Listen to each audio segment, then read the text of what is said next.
7월, 8월은 저희가 말씀을 예레미야서를 묵상을 하고 있습니다. 매일 성경 순서에 따라서 예레미야서를 말씀 묵상하고 있는데요.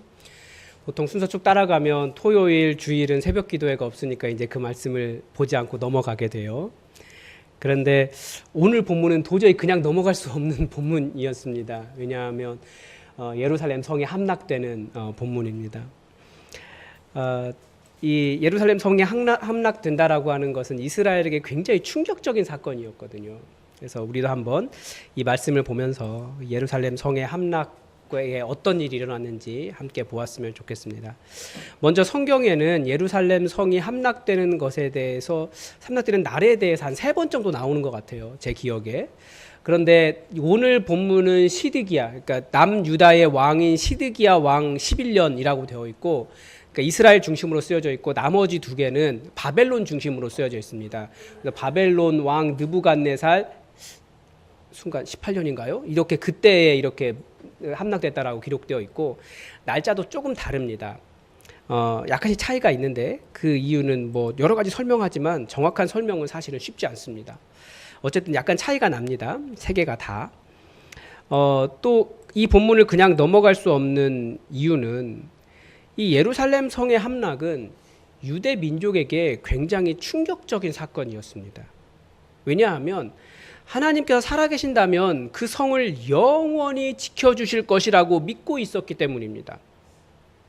사람들의 믿음은 항상 그런 식으로 작용해요. 사람들은 진짜 진실 이걸 원하는 것이 아니라 자기가 믿고 싶은 것을 믿어요. 사람들이 믿고 있는 또 다른 믿음이 있어요. 우리는 이 땅은 절대 없어지지 않을 것이다. 지구가 영원할 것이다. 정말 그럴까요?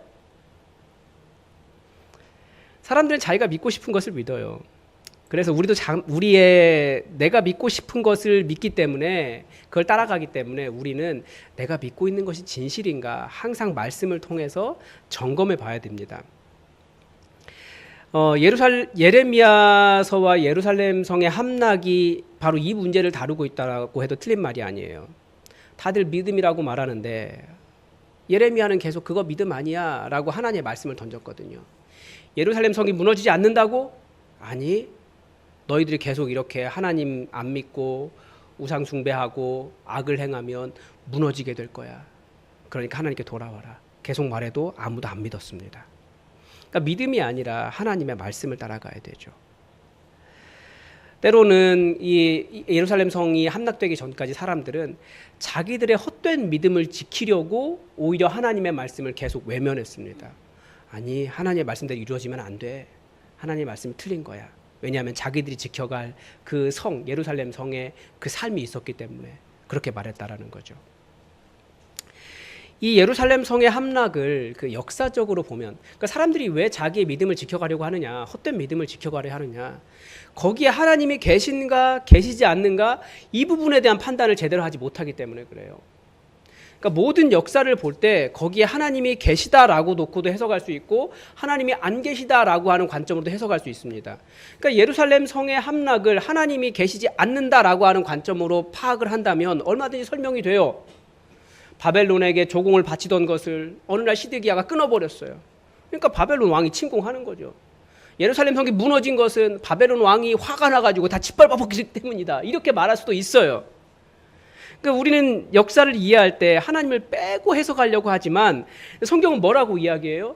이 예루살렘 성의 함락은 그 시드기야가 바벨론에 조공을 바치지 않아서가 아니라, 그 문제가 아니라 그들이 하나님을 떠났고 그들이 악을 행했기 때문이다 라고 하는 하나님의 심판의 결과라고 말씀은 가르쳐 줍니다. 우리는 계속해서 이 두려우신 하나님의 심판을 빼고 세상의 역사를 해석하려고 하는 버릇이 있어요. 에이, 괜찮아. 에이, 그거 아닐 거야. 그렇지만 거기에 하나님을 넣느냐 넣지 않느냐에 따라서 해석의 결과도 완전히 달라지고 그에 따른 행동도 달라지고 결과는 당연히 달라집니다. 우리 그리스도인들은 하나님의 말씀으로 세상을 해석하려고 하는 노력을 끊임없이 해야 됩니다. 왜냐하면 이 하나님의 말씀은 하나님에 대한 태도를 다르게 하기 때문입니다. 그래서 우리가 예루살렘 성의 함락을 보면서 오늘 본문에 이 하나님의 말씀을 들었지만 거기에 하나님을 믿느냐 믿지 않았느냐에 따라서 완전히 다른 결과를 맞은 사람들에 대한 기록을 볼 수 있거든요. 그래서 이 본문을 통해서 우리가 그 사람들을 보면서 어떻게 해석해야 되고 하나님의 말씀을 어떻게 따라가야 되는지 한번 좀 생각해 봤으면 좋겠습니다. 가장 먼저 볼 수 있는 사람들은 시드기야와 그의 고관들입니다. 그러니까 시드기야는 그 남유다의 마지막 왕이고요. 그리고 고관들은 이제 그 옆에 있는 문무 대신들을 이야기하는 거예요. 그러니까 어제 해당하는 본문에 보면 시드기야는 예레미야를 통해서 바벨론에게 항복해야지 산다라고 하는 하나님의 말씀은 이미 들었습니다. 분명히 들었어요. 여러 번 확인했어요. 혹시 하나님께서 하신 말씀이 있느냐? 바벨론 성을 이렇게 그 예루살렘 성을 바벨론 군대가 둘러싸고 있으니까요. 무너지게 생겼으니까 여러 번 물었어요. 하나님께서 하신 말씀이 있느냐? 바벨론 왕에게 항복해야 바벨론에게 항복해야 삽니다라고 하나님 말씀을 계속 전해줬습니다. 그리고 시드기야 11년 넷째 달 아홉째 날에 성이 함락되었습니다. 바벨론 왕과 군사들이 중문에 앉았다 이렇게 되어 있어요. 그러니까 중문, 그 가운데 문이라는 뜻이니까 아마 가장 중요한 문이었던 것 같아요. 그러니까 예루살렘 성의 가장 중요한 문이 뚫린 거예요. 그리고 바벨론의 제가 잘못 읽었네요. 바벨론의 왕의 모든 고관이 나타나. 그러니까 바벨론의 왕인 느부갓네살은 지금 보면 리블라라고 하는 곳에 하맛 땅 리블라라고 하는 곳에 있고 바벨론 왕의 군사들, 그러니까 사령관과 모든 사람들이 그 중문을 뚫고 이제 중문 위에 딱 선 거예요. 그러니까 깜짝 놀랐죠. 그래서 그 상황에 어떻게 합니까? 유다의 마지막 왕인 시드기야 왕과 모든 군사가 선택한 것은 무엇입니까? 예레미야의 예언대로 굴복한 것이 아니라 도망가기를 선택한 거예요. 말씀을 듣지 않은 거예요. 계속해서 경고했는데도 밤에 담 사이에 있는 샘문으로 몰래 도망갔습니다. 한 20km 정도 도망간 것 같아요. 그런데 바벨론 결국 붙잡혀서 거기서부터 하맛 땅 리블라로 한 400km 떨어진 곳으로 끌려갔습니다. 그리고 바벨론 왕 앞에서 그의 아들들, 시드기야의 아들들이 처형을 당했고 함께했던 고관들도 다 처형당했고 시드기야는 두 눈이 다 뽑혔습니다. 그래서 바벨론 감옥으로 옮겨져서 성경에 기록하기는 바벨론 감옥으로 옮겨진 것까지 기록이 돼 있어요. 바벨론 사람들은 왕궁과 백성의 집을 다 불태웠고 예루살렘 성벽을 다 헐어버렸습니다. 왜 그랬습니까? 사람들 눈에 보기에는 바벨론 군사들이 그걸 다 불사르고 허문 것처럼 보이지만 성경은 계속해서 그들이 하나님의 말씀을 불살랐고 그들이 하나님의 말씀에 순종하지 않고 다 무너뜨렸기 때문에 그 일로 하나님께서 그들의 집을 불사르시고 예루살렘 성벽을 무너뜨리신 걸로 성경은 기록하고 있는 겁니다.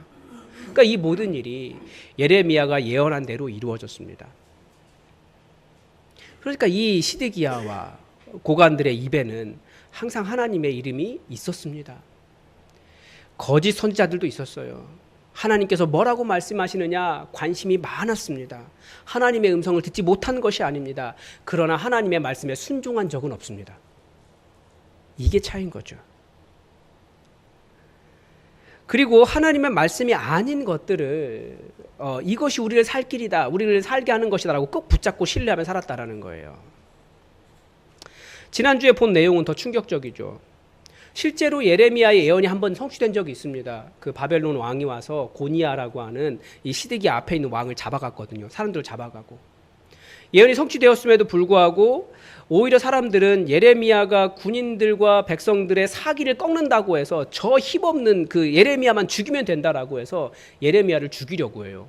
악을 행한 것이 아니라 하나님의 말씀을 말씀대로 전했고 그들이 원하는 말을 귀에 들려주지 않았다고 해서 예레미야를 죽이려고 한다라는 거예요.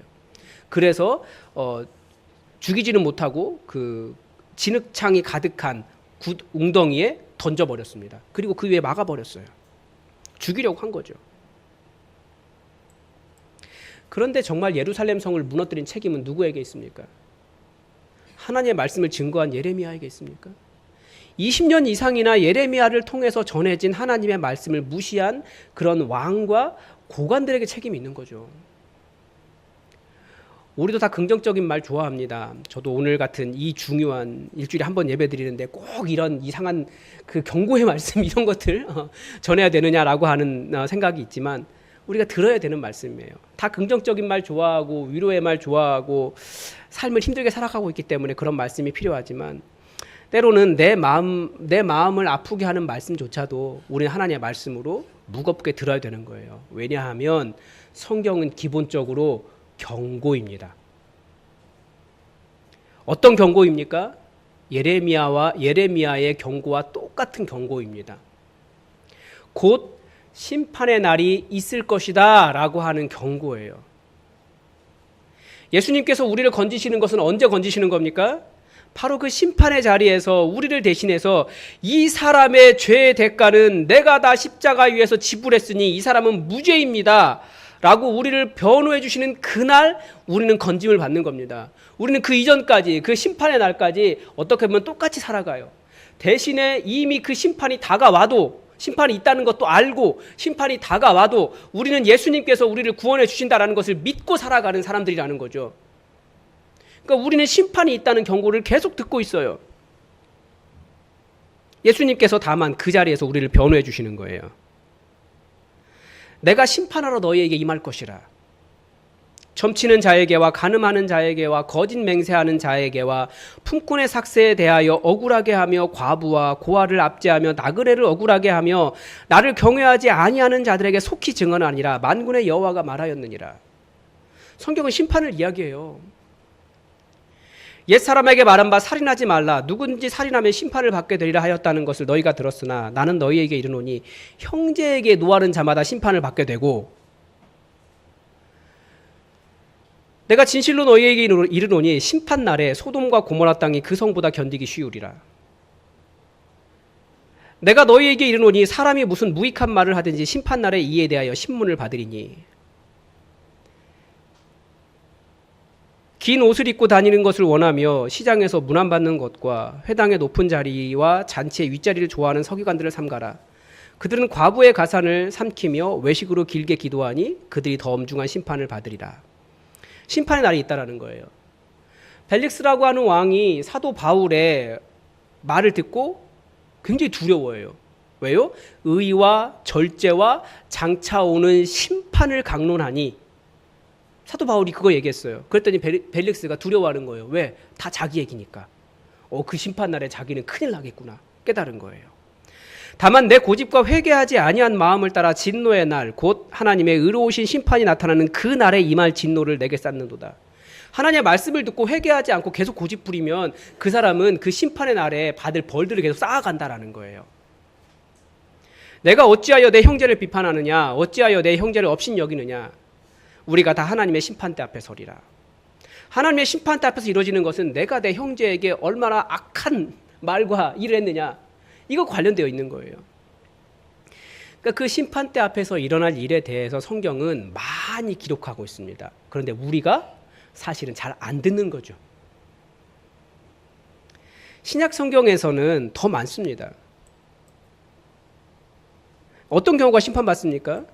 예레미야가 전한 심판의 이유는 크게 두 가지예요. 하나는 하나님을 버리고 우상을 섬기는 것, 또 하나는 악을 행하는 것. 그런데 그 악이 뭐냐는 거예요. 그 악이 점치는 것, 간음하는 것, 거짓 맹세하는 것, 품꾼의 삭슬 주지 않는 것, 또는 적게 주는 것, 과부와 고아를 압제하는 것, 나그네를 억울하게 하는 것.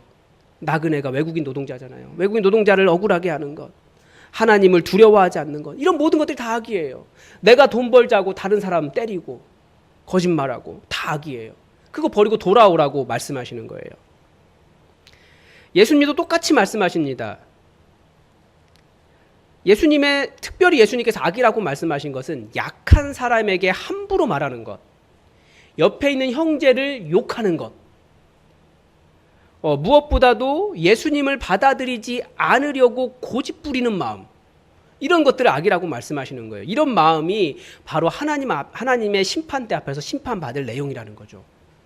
그러니까 기본적으로 말씀은 계속해서 우리에게 경고하고 있어요. 자, 그런데 우리가 어떻게 하면 심판을 벗어날 수 있습니까? 성경은 여기에 대해서도 이야기해요. 왜냐하면 경고는 왜 합니까? 심판을 받지 않게 하려고, 그 심판 자리를 면하게 하시려고 경고를 미리 하시는 거예요. 그러니까 예레미야를 통해서 20년간이나 계속해서 경고를 보내주신 이유가 무엇입니까? 하나님께로 돌아와라, 악을 버려라, 그러면 예루살렘 성 안 무너진다. 그러니까 계속해서 성경 우리에게 경고하는 이유는 무엇입니까? 그 심판대가 있으니, 그 심판대가 반드시 있으니 그 심판대에서 벗어나는 방법이 있다. 그 살아날 방법을 찾아라 라고 우리에게 경고를 주시는 거예요. 요한복음 3장 17절에서 뭐라고 가르쳐 줍니까? 하나님이 그 아들을 세상에 보내신 것은 세상을 심판하려 하심이 아니요, 심판은 반드시 있기 때문에 심판하려 하심이 아니요, 그로 말미암아 세상이 구원을 받게 하려 하심이라. 바로 이어지는 18절은 이렇게 가르쳐 줍니다. 못 알아들으니까 다시 말하는 거예요. 그를 믿는 자는 심판을 받지 아니하는 것이요, 믿지 아니하는 자는 하나님의 독생자 이름을 믿지 아니함으로 벌써 심판을 받은 것이라. 그러니까 경고는 심판이 목적이 아닙니다. 말씀의 경고는 심판의 목적이 아니에요. 심판이 있으니, 심판을 피할 길이 있으니 제발 예수님 믿고 심판받지 말아라, 예수님 믿어라 라고 하는 그 심판을 벗어나는 방법, 살 길을 택하도록 우리에게 미리 말씀해 주시는 것입니다. 예수님 믿는 사람은 심판받지 않는다라고 말씀하셨어요. 그래서 우리가 이 예루살렘 성의 멸망을 보면서, 함락을 보면서 사람들은, 시드기야와 고관들은 그 성이 무너질 거라고 생각하지 않았어요. 왜냐하면 성경에도 시편에도 많이 나오지만 예루살렘을 영원히 지키시는 분이 하나님이시라고 하는 믿음을 가지고 있었거든요. 근데 그 믿음은 자기들의 믿음이에요. 말씀이 그렇게 말했는데 왜 그게 성취되느냐? 거기에 걸맞는 삶이 있기 때문에 하나님은 그들을 살리시는 거죠. 아마 끝까지 안 들었어요. 그 샘문으로 빠져나가면서 속으로 그랬을 것 같아요. 예레미야가 틀렸네. 우리 이렇게 안 들키고 무사히 탈출하잖아. 예레미야만 보내신 게 아니에요. 다른 선지자들도 보내셔서 너희가 이 성문으로 도망갈 것이다. 그래서 그 샘문에 이렇게 머물렀던 선지자도 있어요. 근데 안 들었어요, 사람들이 다. 자기의 힘으로 이겨낼 수 있다고 생각합니다. 왜냐하면 자기들이 왕이거든요. 그 고관들의 교만함이 여러 번 나타납니다. 자기들은 대대로 그 나라에서 고관들이었어요. 아버지도 고관, 할아버지도 고관. 그러니까 자기들이 그 권력이 있고 다른 사람이라고 생각했어요. 안 무너질 거라고 생각했어요. 그 멸망의 날이 오기 전까지. 아니요, 그 성을 빠져나가서 그 광야로 도망갔을 때까지도 이 사람들은 몰랐던 것 같아요. 그러나 하나님께서 하신 말씀은 틀림없이 그들에게 이루어졌습니다. 우리도 심판이 있다라는 것을 들었어도 그렇게 깊게 듣는 것 같지는 않아요. 이 땅도 영원할 것 같고 우리의 삶도 아무 문제 없을 것 같고, 특히 내가 열심히 쌓아놓은 내 삶의 기반은 무너지지 않을 것 같다고 생각을 하는 것 같아요. 지금 살아가는 삶의 위기가 잠깐 닥쳐도 그래도 이겨낼 수 있을 거라고 생각하는 것 같아요. 그러나 하나님을 신뢰하지 않고 우상을 섬기고 간음하고 거짓 맹세하고 약한 자를 억울하게 하고 줄 돈 주지 않고 외국인 노동자라고 함부로 대하고 우리 형제와 자매들에게 함부로 욕하고 미워하면 그런 사람들에게는 반드시 하나님의 심판이 임한다라고 성경은 경고하고 있습니다. 그래서 예수님 믿고 예수님께서 가르쳐 주시는 삶의 길을 선택해라. 성경은 경고하고 있다는 거예요. 본문에 나오는 또 다른 사람은 예레미야입니다. 바벨론 왕이 예루살렘을 정복한 이후에 사령관 느부사라단에게 예레미야에 대해서 한 가지 명령을 내렸어요. 그를 데려다가 선대해라. 그리고 그를 해하지 말고 그가 너에게 하는 말을 다 행하라 라고 말합니다. 그래서 총사령관과 내시장과 궁중장관과 모든 장관이 예레미야를 감옥들에서 데리고 와서 그를 죽이지 않고 백성 가운데 살게 해준다, 이렇게 되어 있죠. 물론 이제 내일 본문은 좀 다른 이야기가 하나가 더 있어요. 우리가 성경을 읽을 때 이런 것들을 오해하지 마세요. 성경이 어떻게 만들어졌냐면 바벨론 포로로 사람들이 끌려갔잖아요. 그 사람들이 다들 맨몸으로 다 벌거벗게 이제 손에 착고 차고 멍에 메고 끌려갔다고요. 성경을 못 가져갔어요. 글이 없었어요. 성경을 어떻게 가지고 돌아왔을까요? 자기들이 불렀던 노래들, 자기들이 들었던 이야기들 다 모으기 시작한 거예요. 그러니까 어떤 사람에게는 이 이야기가 있고 어떤 사람에게는 이 이야기가 있어요. 그래서 세밀하게 날짜가 하루 이틀 틀리기도 해요. 숫자도 조금씩 틀리기도 해요. 그러니까 예레미야가 구원받은 이야기도 조금 틀린 거예요. 그래서 오늘 읽은 이 본문은 조금 더 간단하게 적어놓은 거고, 내일 본문은 그 상황을 구체적으로 본 사람이 적어놓은 거예요. 그러니까 조금 약간씩 달라요, 내용이. 성경은 그런데 이것도 하나님의 말씀으로서 가치가 있어요. 거기에 은혜가 있거든요. 이것도 하나님의 말씀이 맞아요. 그러니까 둘 다 기록해 놓은 거예요. 그래서 우리는 성경 이 용어로는 죄송합니다. 한마디만 할게요. fortschreibungen이라고 그래요. 네, 이어쓰기라고 그래요. 이거 다음에 이걸 보충하는 내용을 또다시 적어놓은 것. 약간 다르긴 하지만 어쨌든 중요한 것은 예레미야가 모든 그 시드기야와 고관들은 환란의 날이라고만 한 그 날에 예레미야는 은혜를 얻었다라는 거예요. 왜요? 그 사람이 끝까지 하나님의 말씀을 전하기 위해서 몸부림친 사람이었기 때문이라는 겁니다. 심판날은 심판만 있는 것이 아니라 하나님의 말씀을 붙잡고 살아간 사람들에게는 은혜의 날, 구원의 날이 됩니다.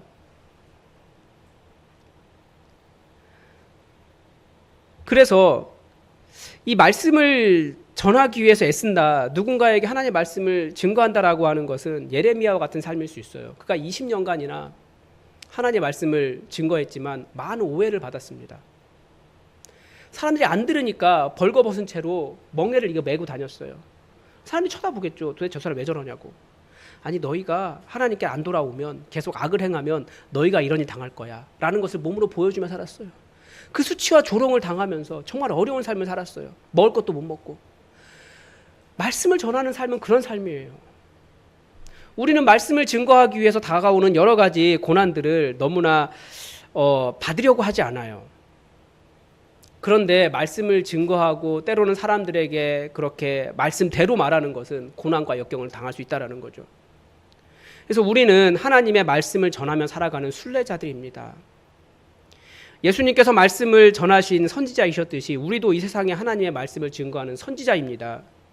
선지자의 직분은 기본적으로 인내하는 직분이에요. 하나님의 말씀을 증거하기 위해서 인내하는 직분이에요. 다른 사람처럼 모든 걸 다 누릴 수 없을지도 몰라요. 오해받고 손가락질 당할 수도 있어요.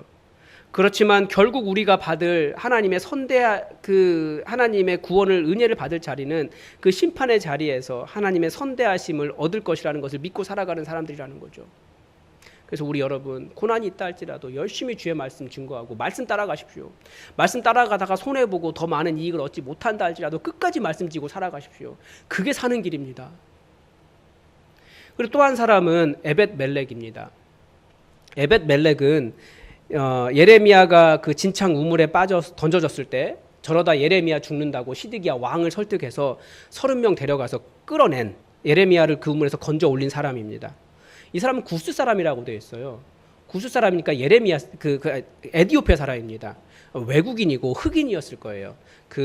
상상은 되잖아요. 정확하게 어떤 장면이다라고 모르는데 드라마 같은 거 보면, 영화 같은 거 보면 왕 옆에 이게 키 큰 흑인 이렇게 터번 딱 두르고 그렇게 서 있는 사람 있잖아요. 그런 사람인 거예요. 그 사람은 하나님의 특별한 은혜를 얻었습니다. 내가 반드시 너를 구원할 것인즉 내가 칼에 죽지 아니하고 내가 노략물같이 내 목숨을 얻을 것이니 이는 내가 나를 믿었음이라. 하나님의 백성이라고 하는 이스라엘 자손들은 하나님을 믿지 않았습니다. 믿지 않았기 때문에 그들이 심판을 받은 것입니다. 다 죽거나 포로로 끌려갔습니다. 그러나 혈통으로는 하나님의 백성은 아니지만 하나님을 믿은 외국인이었던 이 구스 사람 에벳멜렉은 구원을 얻었습니다.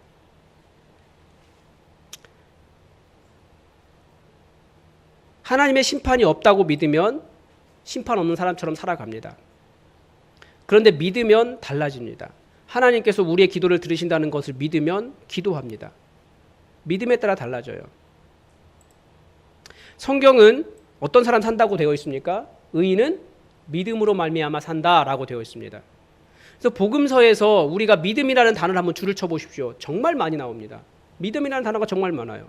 사람이 믿음 때문에 질병을 이기기도 하고 환경도 이기고 귀신도 쫓아내고 무리를 걷기도 합니다. 다 믿음 때문에 달라지는 거예요. 무엇보다 믿음 때문에 우리는 구원을 얻습니다. 에벳멜렉을 통해서 보여주는 것이 믿음의 비밀이 이것입니다. 하나님께서 우리를 살려주시는 것은 믿음 때문입니다. 그래서 예수님을 믿으면 구원받습니다. 이게 성경이 말하는 거예요. 외국인이어도, 혈통은 이스라엘 사람이 아니어도 우리가 다 똑같죠. 하나님을 믿으니, 예수님을 믿으니 은혜로 구원 얻는 겁니다. 예루살렘이 함락되던 날에 그때까지 시드기야 왕과 고관들, 자기의 권력을 믿었던 사람들은 그들이 믿고 싶지 않았던 일이 일어났습니다. 하나님의 심판은 없을 것이라고 믿었던 사람들에게는 하나님의 심판이 이루어진 날이었습니다. 반대로 20년이나 수치와 조롱 속에서 말씀에 짐을 졌던 참 선지자 예레미야는 새로운 삶을 살아갈 수 있는 은혜의 날이었습니다. 또 외국인이었지만 하나님을 믿었던 에벳 멜렉은 구원을 얻는 날이었습니다. 그리고 또 하나 아주 중요한 기록이 있어요. 그때까지 자신의 땅을 빼앗겼던 가난한 빈민들에게 포도원이 주어집니다. 이 사람들은 그 시드기야와 고관들에게 자기의 땅을 빼앗기고 가난해진 빈민들이었어요. 그 땅에 희년이 이루어지지 않아서 하나님의 말씀을 순종하지 않았던 사람들은 계속 부자가 되고 하나님의 말씀에 순종했던 사람들은 가난하게 되었던 그 삶을 하나님께서 완전히 뒤집으셔서 그 가난한 사람들에게 포도원을 돌려주신 날이 됐어요. 하나님은 심판을 통해서 때로는 하나님의 은혜를 이루신다는 것을 우리는 알 수 있습니다. 하나님은 지금도 우리에게 심판의 날을 경고하고 계십니다. 우리는 마치 그 심판의 날이 없는 사람처럼 살아가려고 해요. 그러나 그 심판의 날, 심판을 면할 수 있는 방법은 오직 예수 그리스도께서 우리를 변호해 주시는 것밖에 없습니다. 다른 것으로는 구원받을 수 없다라고 하는 이 예언의 말씀을 믿고 하나님께로 돌아오고 악을 버리고 예수 그리스도를 잘 붙잡고 예수님 제대로 믿고 살아가는 여러분의 삶이 되기를 바랍니다. 기도하겠습니다. 하나님 아버지, 우리에게도 심판이 있다라고 하는 것을 우리는 계속 듣고 있음에도 불구하고 사실은 우리가 별로 듣고 싶지도 않고 믿고 싶지도 않고 잘 받아들이지 못하는 것 같습니다. 그러나 그 심판의 날 때문에 우리가 지금 살아가고 있다는 것을 알게 하시고 예수님 잘 믿고 그 심판에서 벗어날 수 있다라고 하는 것을 이 믿음을 잘 갖고 살아가게 하시며 우리가 이 믿음의 말씀을 또한 짊어진 선지자로서 이 세상에 그 심판의 날을 무시하고 있는 사람들에게 살 길이 있다, 예수 그리스도라고 하는 길이 있다 제대로 증거하고 이 말씀의 멍에를 지고 살아가 그 구원의 날에, 그 심판의 날에 진정한 구원과 은혜를 얻는 우리의 삶이 되게 해 주시옵소서. 우리에게 예수님 보내주심을 인하여 감사드리며 예수님의 이름으로 기도드립니다. 아멘. 우리 찬송가 함께